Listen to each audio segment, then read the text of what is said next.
Jangan lupa subscribe YouTube channel Metro TV News dan jangan lupa nyalakan notifikasinya. Pemerintah terus mematangkan rencana vaksinasi COVID-19 yang akan dilakukan pada akhir tahun 2020 atau awal tahun 2021 mendatang. Nantinya proses ini terbagi menjadi 2 skema, yakni vaksin program terhadap 32 juta orang dan vaksin mandiri terhadap 75 juta orang.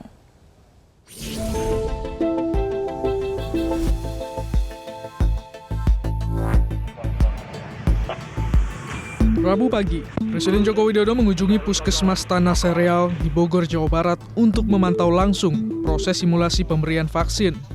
Dalam pemantauan ini, Presiden Joko Widodo didampingi Menteri Kesehatan Terawan Agus Putranto dan Wali Kota Bogor Bima Arya. Dalam pemaparannya, Jokowi mengatakan vaksinasi rencananya dilakukan pada akhir tahun 2020 atau di awal tahun 2021.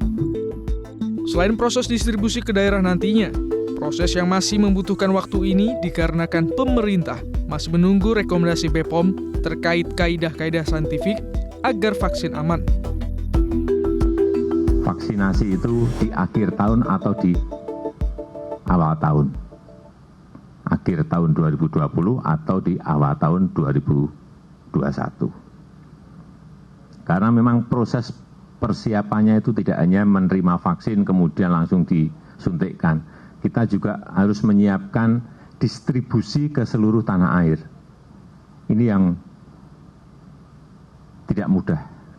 Masih ada tahapan lagi di BPOM.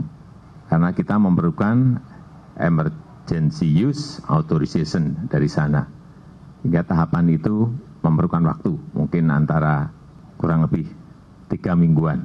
Setelah mendapatkan izin dari BPOM baru kita lakukan vaksinasi. Kaidah-kaidah saintifik, kaidah-kaidah ilmiah ini juga saya sudah sampaikan wajib diikuti. Kita ingin keselamatan, keamanan masyarakat itu harus betul-betul diberikan tempat yang paling tinggi.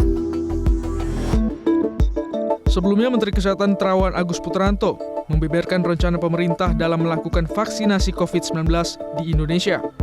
Hal itu ia sampaikan saat hadir secara langsung dalam rapat kerja dengan Komisi 9 DPR.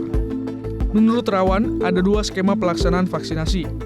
Pertama, vaksin program terhadap 32 juta orang, termasuk aparat TNI dan Polri. Kedua, vaksin mandiri terhadap 75 juta orang. Untuk sistem distribusi vaksin COVID-19, Terawan menyampaikan akan menggunakan sarana distribusi yang sama dengan pelayanan imunisasi rutin yang sudah berjalan.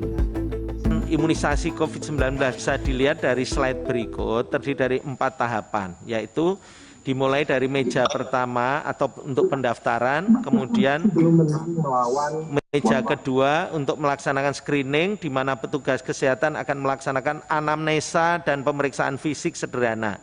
Ini sangat penting guna mengidentifikasi kondisi penyerta atau komorbid, sehingga apakah dapat menerima vaksin atau tidak bisa ditentukan dari meja ini. Hingga saat ini, penelitian terkait vaksin COVID-19 masih berlangsung di sejumlah negara. Setidaknya ada 4 vaksin yang sudah masuk ke dalam tahapan akhir uji klinis. Tim Liputan Metro TV.